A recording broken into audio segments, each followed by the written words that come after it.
Swipe your credit card and get instant payment at just 1.9%. For more details, call 78712 78714. Voice of Lingesh நேயர்களுக்கு அன்பு வணக்கம்.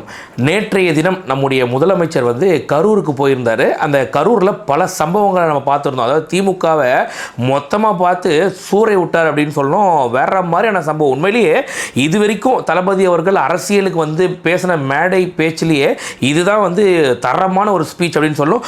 நிமிஷத்துக்கு நிமிஷம் பார்த்தீங்கன்னாக்கா வேற லெவலில் என்ஜாய் பண்ணணும். அந்த மாதிரி இருந்துச்சு. ஸோ இப்போ நம்ம ஒரு பக்கம் நம்ம தளபதி அவர்கள் பேசினதெல்லாம் பார்த்தோம் இல்லையா. அடுத்து அதுக்கு அப்படியே ஆப்போசிட் சைடு பார்த்தீங்கன்னாக்கா அந்த பணி ஆணையை கொடுத்தார் இல்லையா, அந்த 31 குடும்பங்களுக்கும் அந்த வேலை அப்படின்றது கொடுத்தார் இல்லையா, அரசு வேலை. அது பற்றியாக இருக்கட்டும், அது நடந்த நெகிழ்ச்சியான தருணங்களாக இருக்கட்டும். ரெண்டாவது அந்த கரூருக்கு வந்த கூட்டம் இருக்கு இல்லையா, இதுக்கு முன்னாடி தாவேகா தலைவராக வந்தார் கரூருக்கு. இப்போ பார்த்தீங்கன்னா தமிழ்நாட்டின் முதலமைச்சராக வந்தார். அந்த கான்வே கட்டுப்படுத்தக்கூடிய ஆஃபீஸர் இருக்காங்க இல்லையா, திணறி போயிட்டாங்க. உண்மையிலேயே இந்த ரியல் படையப்பா அப்படின்ற அந்த காட்சியை காமிச்சதாக இருக்கட்டும். இந்த மாதிரி பல விஷயங்கள். ரெண்டாவது ஒரு சில சர்ச்சைகளும் எழுந்துச்சு. நம்முடைய முதலமைச்சர் அந்த கரூரில் அவர் பேசும்போது பார்த்தீங்கன்னாக்கா ஒரு ஸ்கூலில் அதை ஒளிபரப்பினதாக சொல்லி ஒரு பெரிய சர்ச்சை எழுந்துச்சு. அதுக்கு என்ன நடவடிக்கை எடுத்தாங்க அப்படின்றதையும் நம்ம இந்த வீடியோவில் பார்க்க போகிறோம். அதுக்கப்புறம் நம்ம 10 ரூபா பாலாஜி இருக்கார் இல்லையா, நம்ம முதலமைச்சர் நிற்காம ஓடு ஓடு ஓடுன்னு சொல்லிட்டு போட்டு செம்ம கலாய்ச்சாப்பில் 10 ரூபா பாலாஜியை. அதுக்கு பார்த்தீங்கன்னா 10 ரூபா பாலாஜி ரிப்ளை வேற கொடுத்துருக்காப்புல, ட்வீட் போட்டிருக்காப்புல. அது என்னது டீட்டெயிலாக பார்க்க போகிறோம். ஸோ அந்த 10 ரூபா பாலாஜி இந்த வீடியோவில் போட்டு பிரித்து போகிறோம். ஸோ என்ன நடந்துச்சு எல்லாத்தையும் டீட்டெயிலாக இந்த வீடியோவில் பார்க்க போகிறோம். வீடியோ ஸ்கிப் பண்ணாம ஃபுல்லா பாருங்க. செம்ம சீனிக்குது இன்னைக்கு.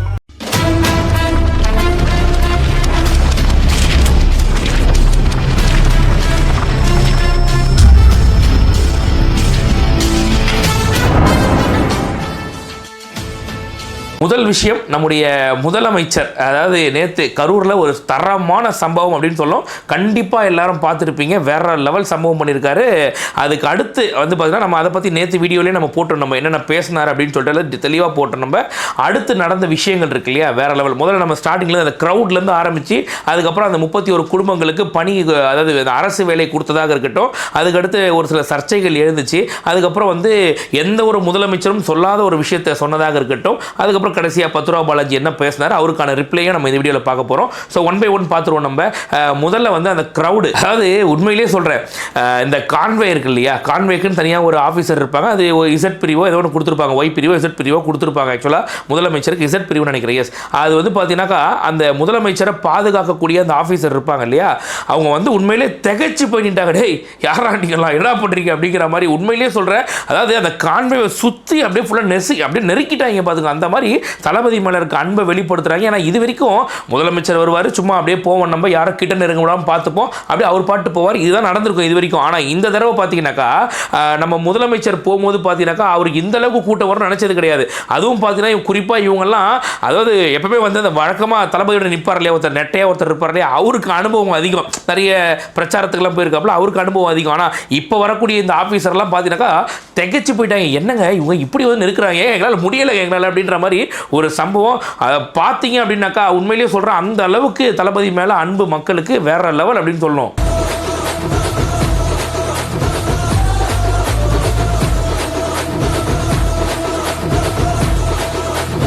உண்மையிலேங்க, அதாவது நம்முடைய முதலமைச்சர் பல இடங்களுக்கு போனார். ஆனால் கரூர்னும் போது ஒரு தனி எக்ஸ்பெக்டேஷன் இருந்துச்சு. என்ன நடக்க போகுது, என்ன பேச போகிறாரு, அந்த மக்கள் எப்படி அவர் வரவேற்க போகிறாங்க அப்படின்னு பல எதிர்பார்ப்புகள்.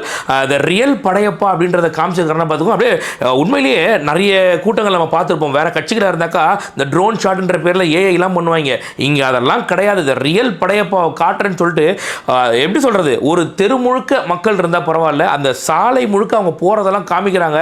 அப்படியே ரியல் படையப்பாவை பார்த்த மாதிரி இருந்துச்சு. நீங்களும் பாருங்களேன்.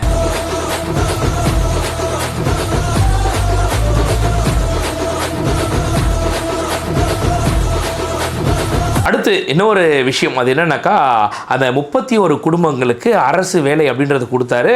அதுக்கு பல விமர்சனங்கள் எழுந்துச்சு. அதெல்லாம் விடுங்க ஒரு பக்கம். அதாவது விமர்சனம் வைக்கிறவன் என்றைக்கும் விமர்சனம் வைப்பான், எல்லாத்துலேயும் விமர்சனம் வைப்பான், எது பண்ணாலும் விமர்சனம் வைப்பான். அவங்களோட ஓரம் விடுங்க பரவாயில்ல. ஆனால் அந்த 31 குடும்பங்களுக்கு நம்ம தளபதியை பார்க்க உயிரை விட்ட அந்த 31 குடும்பங்களுக்கும் பார்த்தீங்கன்னாக்கா அரசு வேலை அதை கொடுக்கும்போது நடந்த அந்த நெகிழ்ச்சியான தருணங்கள் இருக்குது பாருங்கள். வாய்ப்பே இல்லைங்க. நீங்கள் நல்லா பாருங்கள்.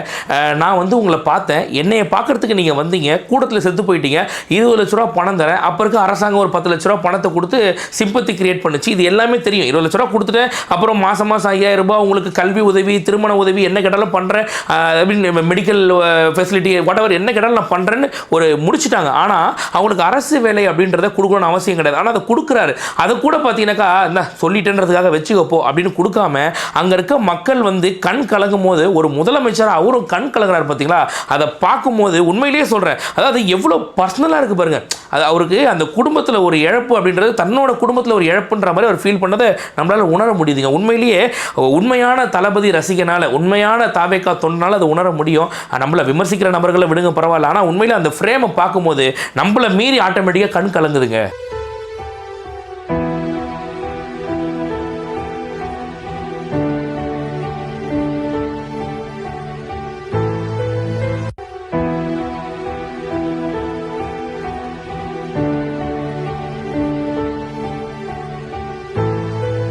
இன்னொரு விஷயம், அதாவது பல பேர் சொல்லிட்டு இருந்தாங்க இந்த மாதிரி, என்னங்க என்ன அரசு வேலையை கொடுக்குறீங்க நீங்கள், இப்போ அதை வேற ஒருத்தங்களுக்கு வர வேலையை இப்போ பறிச்சு இவங்களுக்கு கொடுக்குற மாதிரி ஆகுதில்லை அப்படின்னு சொன்னாங்க. அதாவது பெரிய வேலை கலெக்டரு, நீங்கள் வந்து டிஆர்ஓ, நீங்கள் வந்து தாசில்தார் அப்படியெல்லாம் கிடையாது. சாதாரண ஸ்கூலில் ஒரு கிளர்க்கு, அதாவது ஒரு கார்பரேஷனாக அதில் இந்த ஒரு வேலை, இதில் இந்த ஒரு வேலை, அவங்க தகுதிக்கு ஏற்பார் போல் ஒரு வேலையை கொடுக்குறதுல என்னங்க தவறு இருக்குது? அதாவது இப்போ இதே நீங்கள் திமுக ஆட்சியில் கூட பார்த்துக்கோங்க, தூத்துக்குடி துப்பாக்கி சூடப்போ இறந்து போன அந்த 16 பேரோட குடும்பங்களுக்குமே வந்து அரசு வேலை கொடுத்தாங்க அப்போ திமுக.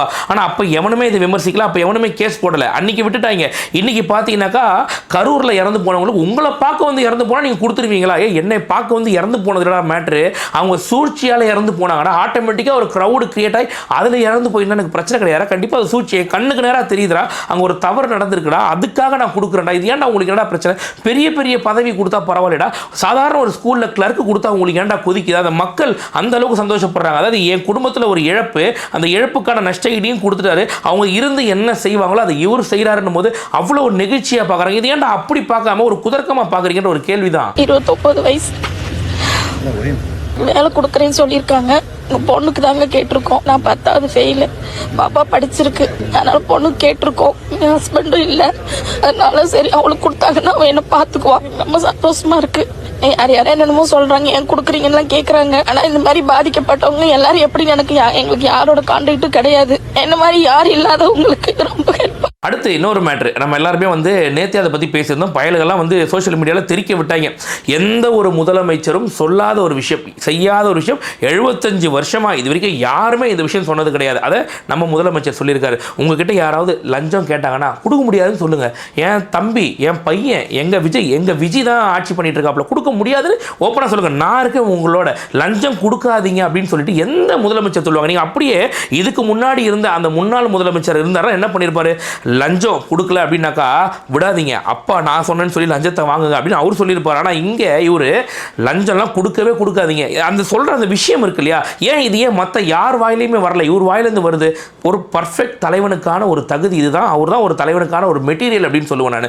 உண்மையிலேயே அதை பார்க்கும்போது பரவாயில்லப்பா, இவருக்கு வந்து பணத்து மேலே அவரே சொல்லுவார் இல்லையா, எனக்கு பணமா இல்லை ஜனமா, எனக்கு ஜனம் தான்டா முக்கியம். பணம் நான் சம்பாரிச்சிட்டேன், நான் பார்க்காத தனி விமானத்தில் போயிட்டு நான் எல்லாத்தையும் பார்த்தாச்சு, நான் வந்து ஆண்டு அனுபவிக்காத எல்லாத்தையும் பார்த்துட்டேன். ஆனால் இன்னைக்கு என் மக்களுக்காக வந்திருக்கேன், அந்த மக்கள் எனக்கு முக்கியமா இல்லை பணம் முக்கியமான, என் ஜனம் தான்டா எனக்கு முக்கியம், அதை தாண்டி வேற என்னடா எனக்கு வேணும்? இது வரைக்கும் யார் சொல்லியிருப்பா? எடப்பாடியாக இருக்கட்டும், ஸ்டாலினாக இருக்கட்டும், யாரை வேணா எடுத்துக்குவோம். இதுக்கு முன்னாடி இப்படி ஒரு வார்த்தை யாராவது சொல்லியிருக்காங்க? ஆனால் இவர் சொல்லியிருக்காரு. உண்மையிலேயே மக்கள் கொண்டாடுறாங்க இவரை. நீங்க தாங்க நிரந்தர முதல்வர், இதுக்கப்புறம் எத்தனை தேர்தல் வைங்க நீங்க தான் முதல்வர் அப்படின்ற மாதிரி மக்கள் கொண்டாடுறாங்க. அதை பார்க்கும்போது தான் இவங்களுக்கு எரியுது பயங்கரமா. அன்னைக்கும் சொன்னேன், இன்னைக்கும் சொல்றேன், நாளைக்கும் சொல்றேன், தில்லா சொல்லுவேன், கெத்தா சொல்லுவேன், பணமா ஜனமா அப்படின்னு கேட்டா என் ஜனம் தான் எனக்கு முக்கியம்.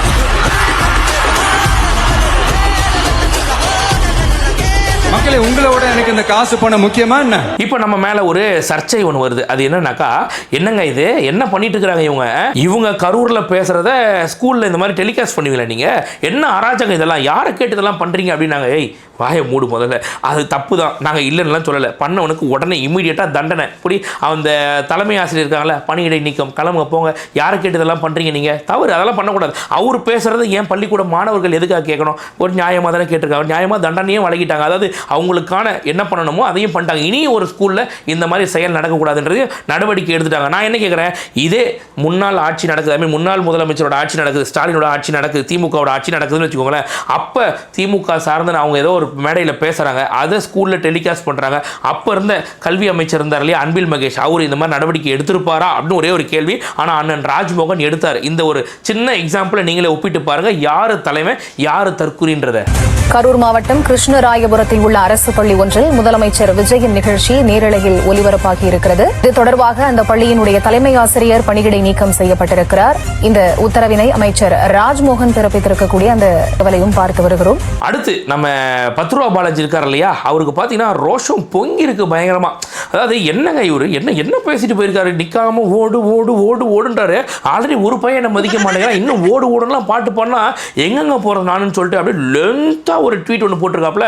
என்ன போட்டிருக்காருன்னு படிக்கிறேன் பாருங்களேன். முதல்ல அது என்ன போட்டிருக்காருன்னா, கடந்த வருடம் செப்டம்பர் 27 அன்று நடந்த கரூர் துயர சம்பவத்தின் போது பாதிக்கப்பட்ட எனது உயிரில் கலந்த கரூர் மக்களுக்காக, எனது, அதை நல்லா நோட் பண்ணிக்கணும், note this point your honour அப்படிங்கிற மாதிரி, எனது உயிரில் கலந்த கரூர் மக்களுக்காக களத்தில் துணை நின்று காப்பாற்றியது யார்?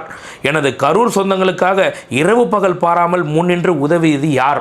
அதாவது இதுக்கு வந்து ஒரு பாயிண்ட் வைக்கலாம். சரி, நான் முதல்ல மொத்தத்தையும் படிச்சுட்டு அப்புறமா நான் உங்களுக்கு பாயிண்ட் வைக்கிறேன். அடுத்து, மேலும் செய்தி கிடைத்த உடனேயே கரூருக்கு விரைந்து வந்து பாதிக்கப்பட்ட மக்களுக்கு ஆறுதல் கூறி உடனடியாக உயர் சிகிச்சை கிடைக்க அனைத்து தேவையும் ஏற்பாடுகளையும் செய்து அவர்களின் உயிரை காத்து துயரை துடைத்தவர்கள் அன்றைய தமிழ்நாட்டு முதலமைச்சர் தளபதி மு.க. ஸ்டாலின் அவர்களும் அன்றைய தமிழ்நாடு துணை முதலமைச்சர் திரு உதயநிதி ஸ்டாலின் அவர்களும்.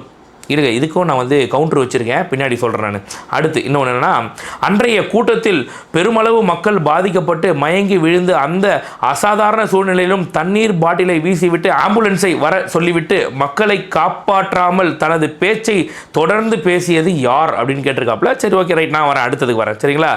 திருச்சி விமான நிலையத்தில் பத்திரிகையாளர்கள் அத்தனை பேர் இறந்துள்ளதாக கூறியும் பாதிக்கப்பட்ட மக்களை பார்க்காமல் தனி விமானம் பிடித்து ஓடியது யார் என்பது எனது கரூர் மக்களுக்கு நன்றாக தெரியும், ஓடு ஓடு அப்படின்னு சொல்லிட்டு வர போட்டிருக்காப்ல. எனக்கு என்னன்னா, அவர் சொன்னார்ல ஒரு வார்த்தை, எனது உயிரில் கலந்த கரூர் மக்கள். அடேங்க அப்பா, எடுத்து ஒரு ஆஸ்காரை கொடுங்கடா நம்ம 10 ரூபா பாலாஜிக்கு. எனது உயிரில் கலந்த கரூர் மக்கள்ன்றாரு. அப்புறம் ஏன் கோயம்புத்தூரில் போய் நின்னாரு இந்த தேர்தலில்? கரூரில் நிற்க வேண்டியது தானே? என்னங்க உங்கள் உயிரில் கலந்த மக்களுக்காக நீங்கள் கரூரில் நிற்காம ஏங்க போய் கோயம்புத்தூரில் நின்னீங்க? இதுலேயே நமக்கு தெரியுதா ஒரு கிமிக்ஸ், நின்னாக்கா நம்மளை கண்டிப்பாக டெபாசிட் கூட வாங்க மாட்டோம்னு சொல்லி தான் பயந்து போய் அங்கே கோயம்புத்தூர் நின்னாரு. ஆனால் இதில் உயிரில் கலந்த கரூர் மக்கள். சரி, ஓகே, இன்னும் டீட்டெயிலாக நான் அடுத்தது வரேன். இப்போ அடுத்து என்ன ஒரு பாயிண்ட் போட்டிருக்காரு அப்படின்னாக்கா, அன்றைய தளபதி மு.க. ஸ்டாலின் எவ்வளோ பாடுபட்டார். சரி, அவரோட விடுங்க, பரவாயில்ல, அவர் ஸ்கோர் பண்ண வந்தார், பரவாயில்ல. உடனே துணை முதலமைச்சர் யார், உதயநிதி ஸ்டாலின் துபாய்க்கு போனவர்.